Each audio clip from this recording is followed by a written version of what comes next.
What up, folks? What's going on? Welcome to episode number 73 of the Spun Today Podcast. I'm your host, Tony Ortiz. Thank you very much for listening. In this episode, I speak about completing the 40th annual New York City 5-borough bike tour. Third time for me. I also speak about watching an HBO documentary of David McCullough called Painting with Words. I also watched a Louis C.K. masterpiece called Horace and Pete. And lastly, I wrap up the show by sharing a Spun Today questionnaire response from fellow writer Steph Armstrong. If you're interested in any of that stuff, stick around. All right, so as you guys know, listening to previous episodes of the podcast, I've told you guys that I'm into bike riding, not motorcycles, bicycles. And I've been... And by the way, not on some like Lance Armstrong type shit. I do it once a year, pretty much for the 5-borough. And I train for a few weeks beforehand. Like I've been telling you guys that I've been training for this year's 5-borough. And then the bike goes into the garage and I don't see it for a year approximately. So, but it's always a dope, cool experience. And like I've told you guys before, like when I bike ride, what I like most about it is taking in the city or whatever bike path that you happen to be riding on through a different lens that you wouldn't see walking through the same exact place or driving through the same exact place. The dope thing about the 5-borough is that you're not confined to just the bike paths or the streets and stuff like that. The city, in conjunction with Bike New York, which is the organization that puts this on every year, closes certain bridges, certain tunnels, a bunch of streets and highways like the FDR and the Gowanus Parkway and the 59th Street Bridge, the Verrazano Bridge. It closes out a portion of Central Park and just like regular streets like through Harlem and the Bronx. And obviously, you know, all 5 boroughs. It goes through Queens, the Bronx, Manhattan, Brooklyn, and Staten Island. You're riding through normally very busy streets, especially in the city, like Avenue of the Americas, if I'm not mistaken. I believe that's the one that they closed down, the one right in front of Radio City Music Hall, and shit like that. So it's like a dope experience in that sense, and you get to take in the city that way, just once a year when they do this. And this year, this was my 3rd time doing the 5-borough with my boy Pablo. Shout out to Pablo. And my 4th like bike marathon thing. The first time ever out, I did the Hudson Valley, and it was the best, worst experience ever. And shit took, I don't know, it felt like 10 hours, but pretty much my brother, shout out to David, my boy Pablo, and I went on this bike tour, the Hudson Valley. This had to be like 5 years ago. And I didn't train that year. It was my first time like bike riding. I had just bought the bike, went out a couple times, but didn't like take it seriously or anything like that. It was a 50-mile bike run. I figured, you know, I'll be slow, but whatever, I can knock it out. 50 miles ain't shit. And it was the fucking worst. I got cramps, like literally, like your what's it called, your quads like cramp up to the point that you literally cannot bend your leg. You can't grab and push and bend your leg physically, even if you wanted to. Like it just locks up. It's fucking so interesting. And you have to get out and like massage the muscle into it being able to bend again, and then you can, you know, go on pedaling. And yeah, it wasn't just me, it was happening to a bunch of people. You know, they fall off, not literally fall off the bike, but fall off the path, you know, like go to the side and like walk it off and like massage their quads out and like stuff like that. And then midway through, we were literally like a mile like 22 or something like that, like dead in the middle. Everybody's phones started going off with fucking typhoon flood warning type of thing. And it was literally a storm from there through the rest of the race. And it was either bike back 20 something miles or continue going the 20 something miles. So it was gave us a dope story to tell after the fact, but it was like grueling and very hilly, and it was a bitch. So that was like the worst experience in terms of the bike marathons. This year for the 5-borough. So thereafter I did the 5-borough twice, and this year was my third time doing it. And this year I would say was my second worst experience, just because, again, the weather. So like training wise, I learned from the mistake the first time. The last 2 times I did the 5-borough, I took it seriously. We trained just like I did this time, so didn't have any issues with cramping or anything like that, or with physically, being able to get through it or anything like that. But the weather was fairly good the last few times. And then this past time, the weather, it wasn't cold, it wasn't hot. It was like temperature-wise, it was good. Because you don't want it to be too cold, you don't want it to be too hot, but it was windy as fuck. That's what like fucked me up big time. Because the wind was like against us the entire time. There was that much more resistance and like getting through everything. So it was just a bitch. But obviously we got through it. Historically, at least for me, when you get to the final stretch of the Gowanus Parkway, it's like you can't see the end of that parkway. It's like you can't see the end of an ocean. Like you can't see, like it's just as far ahead as you can see. Like you can't see the end of it. And like that part of it, it's like the last leg prior to the Verrazano Bridge, which is a bitch in and of itself. But getting past the Gowanus just sucks because it's always windy there regardless. And this time it was like extra windy. So I had to stop there. I stopped once there. Aside from we stopped at like 2 rest stops throughout. I stopped once on the Gowanus. I wound up having to stop at the peak of the Verrazano once I got to the top because it was just like maxed out tired. And then just finished off the race. And pro tip, and I guess I'd only be a pro to anybody who's done it once or twice, since I've done it 3 times now. But my boy Pablo had an idea. You can either start, go into the city in the morning, which is what we did the first 2 times. And it starts in Lower Manhattan, right? This 40-mile bike ride. Starts in Lower Manhattan and then ends in Staten Island. But then when you do it that way, then at the end of the trip, you have to take the ferry back to Lower Manhattan to either take the train or get your car or whatever.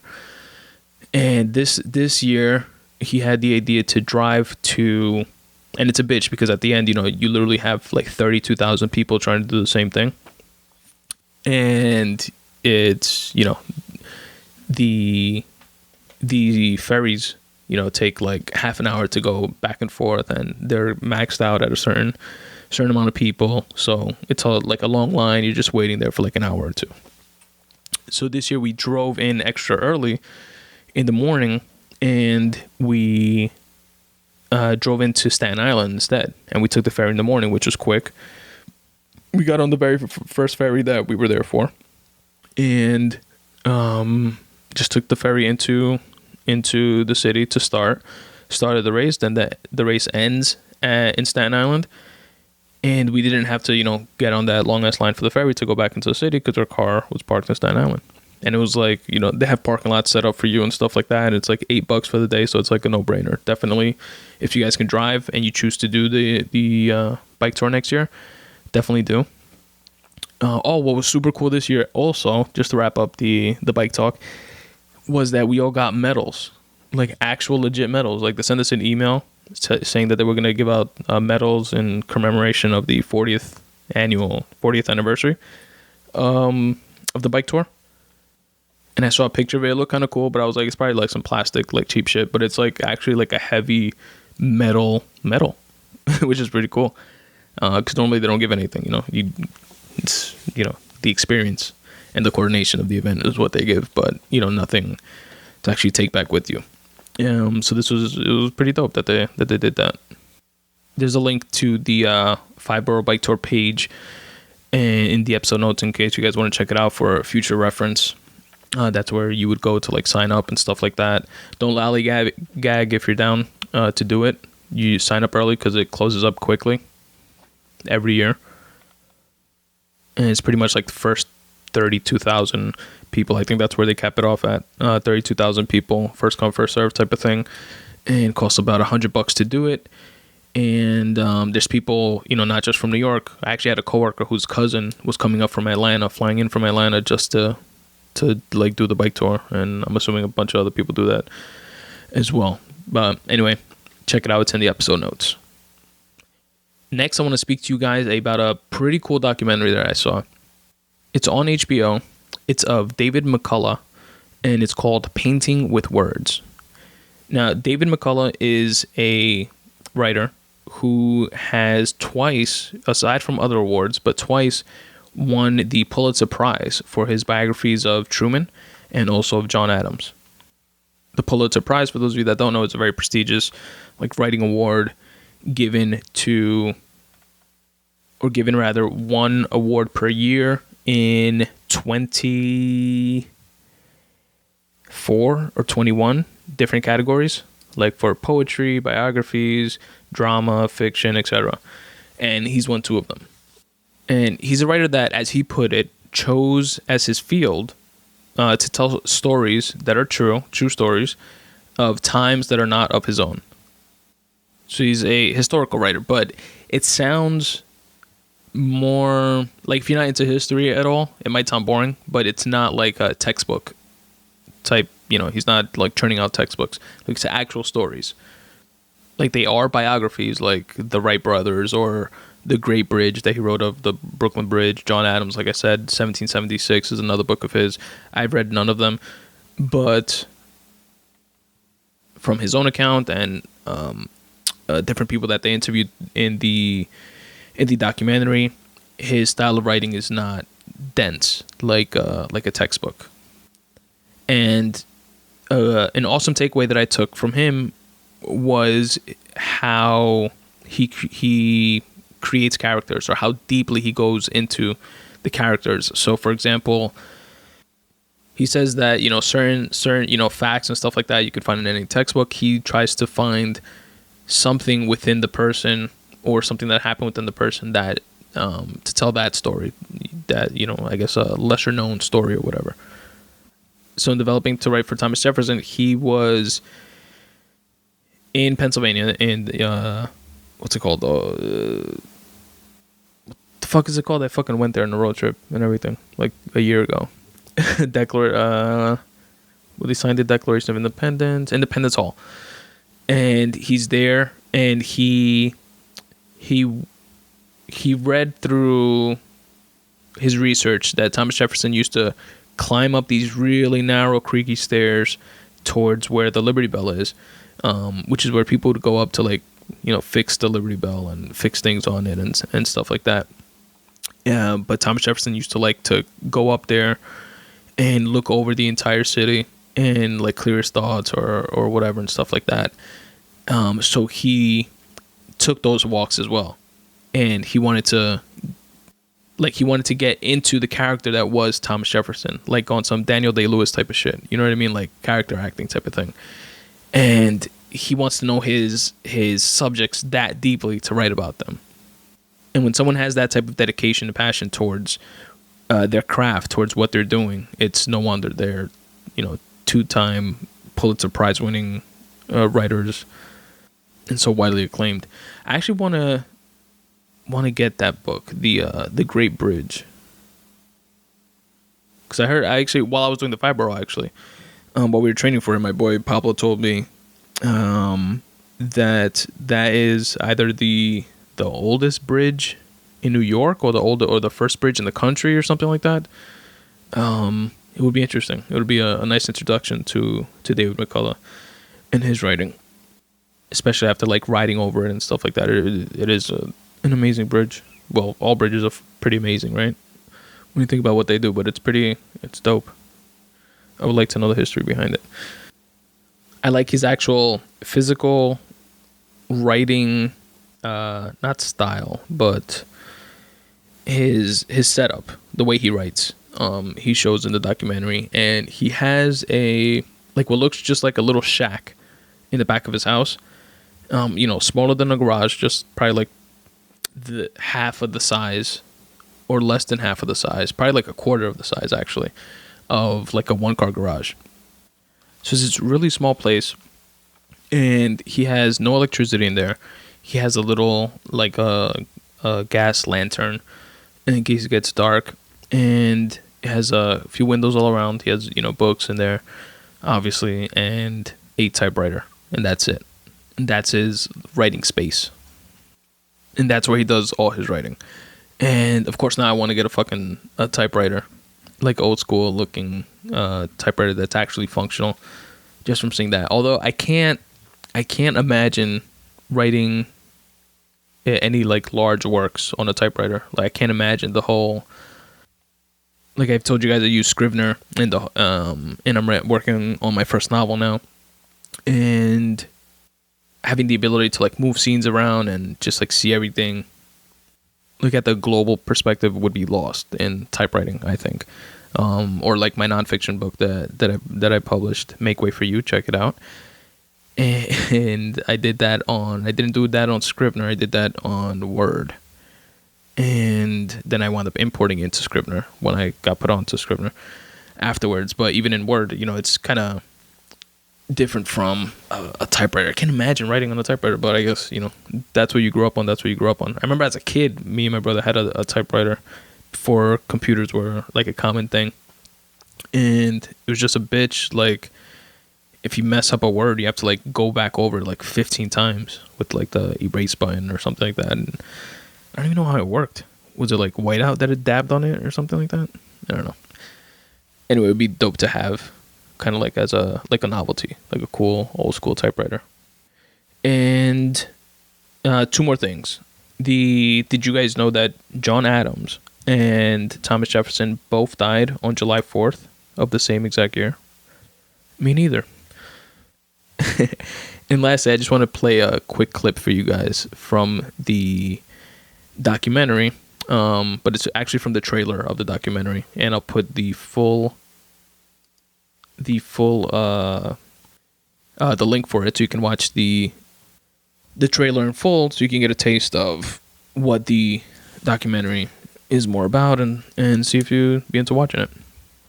This was a very, very, very important takeaway to me, and probably like my main takeaway from the documentary that really resonated with me, and is something that I agree should be something that we,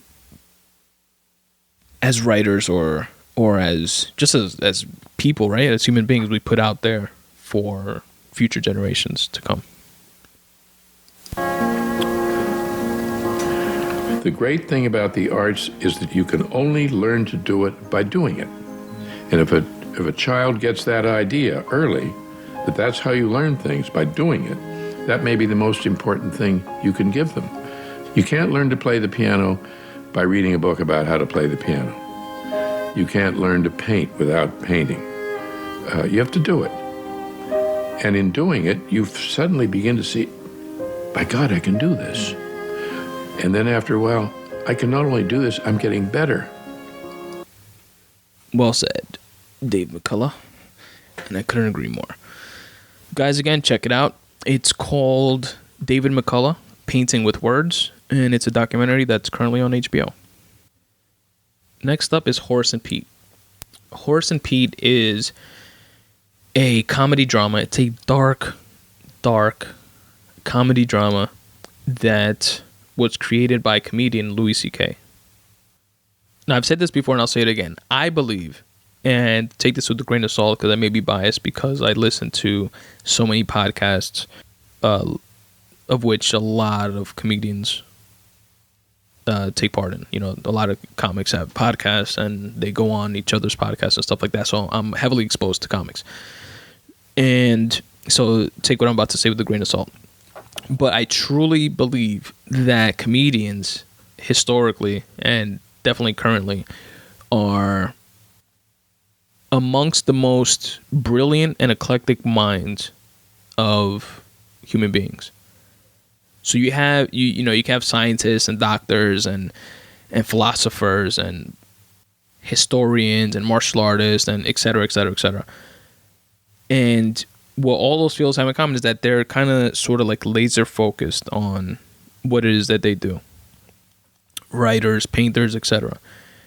To me, and comedians are within the realm of comedy as well. But what they have to take in to enrich that comedy is everything. So they have to be, the way their mind works to me as a non-comic, so it could be way off. But from the outside looking in, they have to be a certain level of objective to be able to take things in and mold them into being funny, mold them into getting whatever their point is across that they want to get across. And that unique ability, to me, is genius. The ones that take it a step beyond and are actual writers with their craft, not just with their comedy, but in this case with Louis C.K. that, you know, he's done the show Louis, did the show Life with Louis as well thereafter, which was more him, and I think he like wrote, produced, and directed that one. He did the same thing with this. He wrote and directed Horace and Pete, which he created from scratch himself. And you can see his writing skill, his pen game, when it comes to the complexity of the characters that he created. Now, we all know there's different types of story, right? You know, there's plot-driven stories, character-driven stories. This is definitely a character-driven story to me. It's all about the characters, all about the going deep, past beyond the first layer of the person, and going deep into the character, and in doing so, addressing issues of transgender, mental illness, family, the relationships, alcoholism, sex, politics, aspirations, complacency. The writing is just fucking phenomenal, man. Louis C.K. he's a gem. He's just awesome. And I remember first hearing about this show when he did Maron's podcast, and he was promoting the show, and he was like crying describing it. And you know, some comics are known to be like in their heads and like in tune with their emotions to a certain extent. I wouldn't just call it like quote unquote emotional. But I found it weird until I started watching the show, and I was getting choked up throughout the series. And at that point was when like I truly appreciated like how much of his soul he like put into each character. Like, it wasn't just topical information like that's the funny guy, that's the slutty girl, that's the gay dude, that's the douchebag guy, that's the girl next door, that's the hardworking lady. That, you know, it wasn't just that. It's like each person was actually a person. And it was chock full of my favorite dialogue and monologues. Definitely my favorite. Hence these single random rants that I make you fine folks listen to.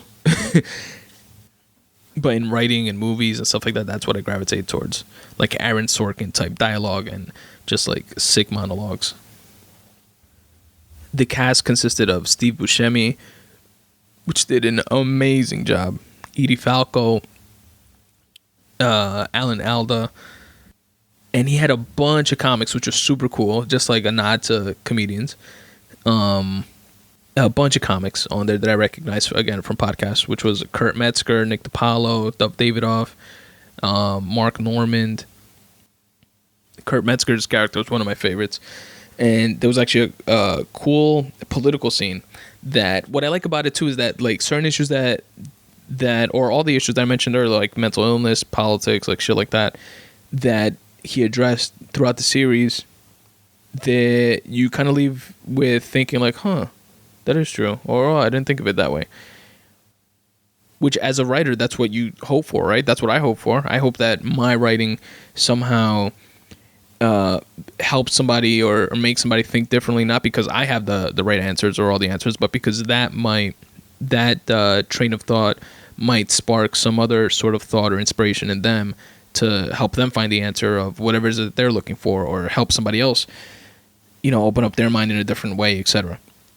So it was cool when like having like the quintessential debate between like Democrat and Republican, and seeing there was like this cool scene where one of them says, yeah, but Republicans, all they care about is God and trying to, not letting women choose and like stuff like that. And then the Republican guy played by Nick DiPaolo was like, oh, but all you liberals want to do is act like holier than thou and shove your hippie tree hugging bullshit down our throats and blah blah blah. And then there's a guy in the middle like mediating it, and then he points out, he lets the Republican say, what do you stand for? Like, not what he thinks you stand for, but what do you stand for?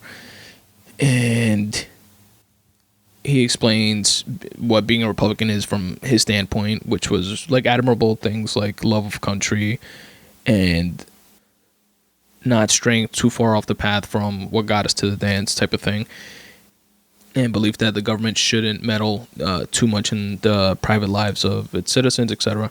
And then the peer mediator guy in the middle tells the liberal to say, what does it mean to you? What does being a Democrat mean to you? And then he explains admirably as well things like, using our current technologies and financial abilities to help lift others because we can, and that shouldn't be seen as a bad thing, et cetera, et cetera. So it's stuff that they could agree on. So the peer mediator guy completely diffused the situation and made them both kind of sort of see each other in a different light. And then the mediator guy says, see, if we approach this conversation that way, wouldn't that allow us to, go across the aisle and actually work with each other more, as opposed to these preconceived notions that, we're starting off like behind the eight ball. And then they're kind of like all like in agreement, and you feel like it's about to be like the end of the scene, and you kind of get that takeaway from like both sides, And then Kurt Metzger chimes in from left field because he was just like sitting at the bar, and he wasn't even part of the conversation. He just chimes in like saying, what the fuck, you're assuming that's what they want. They don't want that shit. It's just about teams, my team versus their team. They just want to beat each other. That's it. That's what it's about. Like that team mentality type of thing. It's a sick show, man. It has like also like for me like a touch of nostalgia because I worked like my first jobs were in bars, and I worked like probably 4 or 5 years in bars and restaurants, 2 of them, and like you get like that riffraff of different types, not riffraff in a negative way, but just like that influx and that flow of like just different minds and different types of people, like in and out, all just like living life, but like in their own ways. And it's interesting to see that on screen. And a good point, like my brother pointed out, it's kind of like it feels like a play because there's no like bullshit, like laugh tracks and stuff like that you see in sitcoms. Now, the last thing I'll say about the show that I want to play a little clip for you guys is back to what I was saying of like each character being like very deeply developed. And what I'm about to play for you guys is a small clip of just like a very side character. It has this one scene in the entire series, just a random drunk guy that tries to hit on the bartender / owner lady, played by Edie Falco. And he has his little monologue and says something to the effect of that everyone has a story. Check it out. Okay, that's fine. That's fine. I was just trying to connect with you, and I can see I just don't mean a hang to you at all. But that's how it always is. See, that's what happens when I reach out. I make myself vulnerable to a new person. It's classic. I reach out. I talk from my heart. I put my feelings on the line, and it's like I don't even exist. Like I was never born. Right? Like my parents never met, like they never had me, or my brother. See, I'm a person. I have a story. That's right. I either watch my brother every night because they worked every night, and then one night they don't come home. So I took care of him, and now my brother's happy, and he's strong because I raised him. I raised him good. and only 2 years older than him. And now he doesn't talk to me. And look at me. I struggle, and so I appear weak.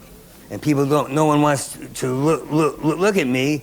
People don't want to look at the weak because it reminds them of their own weakness. But what they don't get is that when someone's struggling, it means he's strong. He's strong because the weak don't struggle. They just die. So whatever you think of me, I'm alive. I'm alive. So go ahead. Ignore me. Go about your day, even though I'm the one who made you feel special. Just like my brother. Just like my brother when I gave him the strength to neglect me. I put you on a pedestal, and now you can't see me. But so fine. So do whatever you want. It's just typical. I've come to expect it. That was such important scene to me, like a big takeaway. It resonated with me a lot because I feel that we are very much so, I know I am, and I think a lot of people are, so much so like in our own heads that we're kind of like the protagonists, right, of our own stories. But we don't realize that everybody else has their own story, like this character said. We intellectually, we understand that, right, obviously. But I don't feel that we internalize that enough and realize that, other people are going through their own shit and factor that into the way that we communicate with them, the way we interpret what they're seeing, and we, in a case like this, like blow them off. And that scene with that character made me look at every other character in Horace and Pete in the story in that way, like a lot more deeply, and recognize a lot more depth for each other character, which is like genius in and of itself of the writing and putting that monologue into the story. So again, if any of you are interested, it's called Horace and Pete, and there are links in the episode notes for you guys to check out. You can purchase the entire season directly from Louis C.K.'s website for $31, or if you want to try it out, I believe the breakdown is $5 for the first episode, $2 for the second episode, and then every other episode is $3 each. There's 10 episodes total, but definitely check it out however you can. It's one of the best complete series that I've seen. Alrighty, now let's wrap up the show with a Spun Today questionnaire response from fellow writer Steph Armstrong. Steph Armstrong, you guys can check out on Twitter. Her Twitter handle is @Steph, STEPH, Eenie, spelled EEENIE. So Stephanie, basically, with all the extra E's. And Stephanie has a free workbook for creatives that's coming out on the 27th. I'm assuming of this month of May. And it's called Find Your Flow, a quick start guide to getting your creativity back. So let's take a look and see what Steph had to say and to share with us by filling out the questionnaire. Question number 1. Relating to your craft, do you remember the first thing you ever wrote or created? If so, what was it? Steph wrote, I can't say I remember the details. I definitely remember writing some boy band fiction when I was in middle school for my friends. Sounds pretty cool. I don't know exactly, I'm ashamed to say, what any like fan fiction is. I was never into that.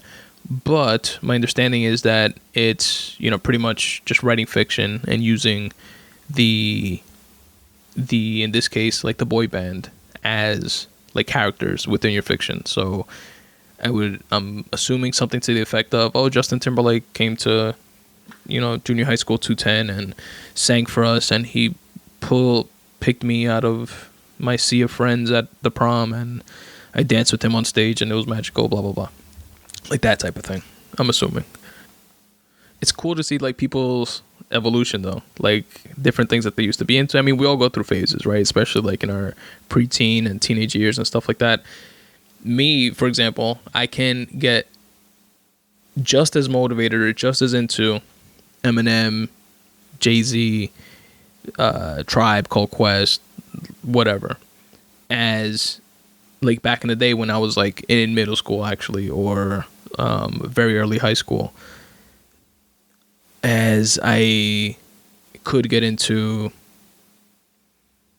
Truly, Madly, Deeply, Savage Garden, or God Must Have Spent, NSYNC, or sometimes Britney Spears, or, you know, like those types of songs, which I probably shouldn't be admitting publicly, but whatever, fuck it. We're all eclectic beings into a bunch of different types of things. All right, so let's go on to question number 2. What inspires you to write or create? Steph responded, I'm a big believer in finding inspiration nearly everywhere. While bursts of inspiration can sometimes come from seemingly nowhere, that's not exactly accurate to say.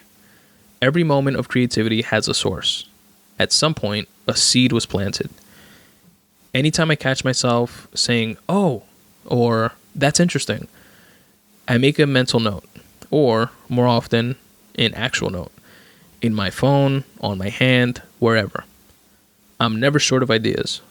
Whether or not those ideas are good ideas is up for debate. But in a general sense, I feel a compulsion to create. It's just a part of who I am. And when I deny that part, I feel its impact on my general mental health. So whether I have an idea that feels worth exploring or not, knowing this is vital to who I am and inspires me to keep moving forward. Very well said, and I couldn't agree more.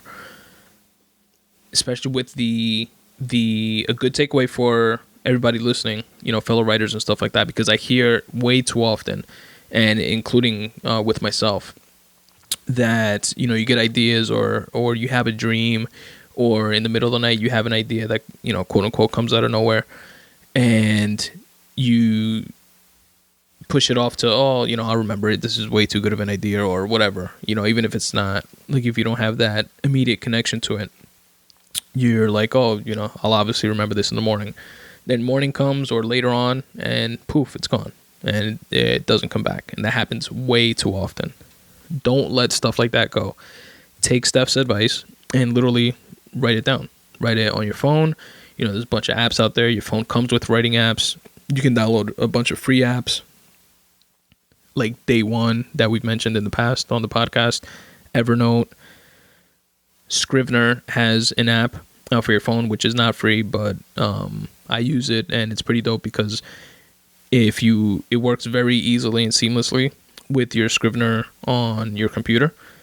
And, you know, you update something to the computer, it pops up on your phone, like once you sync it, and it's literally like a button that you click that syncs it, and vice versa. So, like, I write a lot on the train, and I click sync. When I come home on the computer, everything that I updated, all my notes and stuff are on the computer as well. So it's pretty dope. But the point is, write it down. Write it even on your hand, if necessary. I use like notebooks a lot, and I heard Joe Rogan mentioning a different comic. I think it was Ari. Speaking about Ari Shafir, I believe. And if it's a different comic, I apologize. But they were speaking about ideas, you know, the same exact topic, and saying that their notebook is like a net for ideas. Now, I want to say it was actually Bill Burr or Russell Peters now. I don't know why. But anyway, the point is that they treat their notebook as like a net for ideas. So all the ideas that they have, whether good, bad, whatever, that comes later. And it's also subjective, so who gives a fuck? All the ideas that you have, treat that notebook as like your net for ideas. You're just catching ideas. And by catching them, I mean writing them down. And you have them for later. That's it. You caught them. They're in your net. What you do with them thereafter is a separate process. But just in terms of pinning them down, write them down. The second part that was very interesting to me was the whole part about when you deny, you know, exercising your craft, you notice an impact on your general mental health, which I was actually having a conversation about this with my wife recently, And she was like that. She sees me like more calm lately and not as frustrated as I used to be, or like as snappy, etc. And I attributed that to 3 things. Meditating, which I've actually been on my longest streak of, going on like 2.5 months now, meditating every day for 10 minutes a day. And also to writing and podcasting, because they're both like my outlets. And I've said it before, it's a way, it's cathartic and therapeutic for me, and I just get shit out. And you're not as wound up, and you have some place to expend that energy. And it doesn't have to be, some people that manifests in going to the gym and getting out that physical energy, but that like mental energy, you need like an outlet for that as well. For me, it's writing and podcasting. So I definitely feel you on that. All right, question 3. What is a hobby that you have that is unrelated to your craft? And Steph responded, everything can come back around to writing, in my experience. But this ties back to my habit of actively seeking out inspiration or ideas in everything I do. I love checking out new modes of storytelling. ARG campaigns, I don't know what that is. Twine games, movies, television, serial fiction podcasts. My hobbies all revolve around storytelling in some sense. And that's pretty dope. Obviously, I'm into like movies and television and stuff like that also, on these random rant episodes, which are different from the free writing episodes, where I just focus on like writing pieces that I've done, that I've written. The random rant episodes is where like I get into stuff like in this episode, TV shows that I'm watching or movies, and like break them down. But I definitely get inspiration from them. That's why I'm like drawn to them. They inspire me to want to write better, want to strive to be better, want to, for example, now develop characters much more deeply in my stories. I'm not sure what the ARG campaigns are or Twine games, but again, different strokes for different folks. And I definitely agree. Inspiration can and does come from anything and everything that you do. Serial fiction podcasts. Check out, it's not necessarily serial fiction, but it's serial, I guess, historical fiction, historical account. And I mentioned it in detail in episode 71, I want to say, of the podcast, or episode 70. One of the recent podcasts that I did stuff, check it out. I spoke about Bronzeville, a podcast, in detail, which might be something that you would be interested in if you're into serial fiction podcasts. Question number 4. How do you get yourself to sit down and do your work when you're not motivated to? And Steph responded, the only motivation I need these days is the reminder that nothing will change if I don't show up at the page and do the work. Brilliantly said. I couldn't agree more. It's like the sentiment of Stephen Pressfield in The War of Art, of fighting resistance and doing so by showing up. It's also a sentiment related by David McCullough in the clip that I played for you guys earlier, where he said that you can only learn by doing it. Stephen King speaks of this as well in his book on writing. So I absolutely couldn't agree more. And lastly, question number 5. Do you have any advice for other writers or creators, whether they're new, seasoned, or otherwise? And Steph responded, don't take the advice of others too seriously. We're all making it up as we go. And with that said, I can't say anything else. So, no, I'm joking. That's absolutely 100% true. One of the main things that I realized early on, and just before I started podcasting, now going on like 2.5 years, or before I started taking writing seriously, for a couple years longer than that, was, in listening to different interviews with different authors and podcasters and stuff like that, it's like a switch went off. And I don't know if maybe everybody knows this and I was left out in the dark longer than others. But in case you are still in that place, realize that we're all, just throughout life in general, like we're all, and I noticed this even at work also, nobody has things all figured out. They don't. They are literally making it up as they go, and not just making it up out of thin air, but like learning things as they go and learning different aspects to their trade or whatever it is that they're trying to learn as they go. And again, you can only learn by doing it. There's no set paths to writing, to podcasting, to painting, to being an accountant, to anything. There's slight variations in each and every one of those fields and each of every one of the people within those fields. Everybody has a story. And you just got to create your own. Steph, thank you again very much for taking the time to fill out the Spun Today questionnaire. If any other fellow writers or creatives would like to fill out their version of, feel free to go to spuntoday.com/questionnaire. And again, you all can follow Steph on Twitter at Stephanie, spelled STEPHEEENIE. And remember that on the 27th of, I believe, May 2017, she has her workbook coming out, a workbook for creatives, which is free. And it's called Find Your Flow, a quick start guide to getting your creativity back. And that's the episode for this week, folks. If you want to stick around for a few more minutes, I'll clue you in on a couple ways you can help support me and the podcast. But if you gotta go, I understand. Thanks for tuning in, and I'll check you out next time. So you know the drill, folks. There are several ways you can help support this or any podcast. And a very, very big way to do so is by rating and reviewing the podcast and subscribing to it. Whether you listen on iTunes, on Stitcher, on Pocket Casts, on Google Play, on iHeartRadio, on TuneIn, on YouTube, on Tumblr. There's a shitload of places you can listen to the Spun Today podcast, and each and every one of those places allows you to rate and review the podcast. Please do so to help it rise in ranking and give it more exposure to others that may be interested in it. Another way you can help support me and the podcast is by signing up to the Midday Monday Boost Letter. It's my weekly newsletter, which I send out every Monday at noon, hence the name. See what I did there?